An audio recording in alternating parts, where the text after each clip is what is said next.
We've seen DEA, Michigan State Police, and local police all taking part in this raid, investigating allegations of mishandling of prescription drugs. It is something more and more doctors have been getting in trouble for.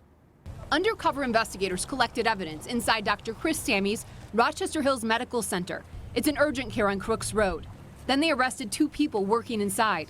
They didn't release their names because they've not yet been charged with any crime. Even with good intentions, you can get in trouble. Billy Todd came to the urgent care to do business as the raid happened.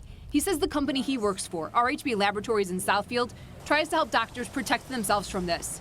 Dr. Sammy had just hired RHB 2 weeks ago to do toxicology tests to help her determine whether or not patients are addicts. He says he believes she wanted to help her patients. How do you differentiate between the patients that need it and don't? Then you're in an ethical dilemma.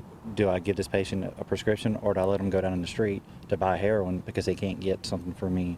As Todd watched the raid happen, he says he thought of how drug regulations can sometimes create life and death ethical dilemmas for doctors. There were 600 people in the last few weeks that's died from a heroin overdose that were written Norco prescriptions that can't get them refilled. Some of them were legit patients and some weren't. And like I said, the doctor can't tell which one is what. Dr. Chris Sammy's Rochester Hills Medical Center isn't the only place that was raided in connection to this investigation. I'm told by sources there was also a raid at a home in connection to this. In Rochester Hills, Kim Russell, 7 Action News.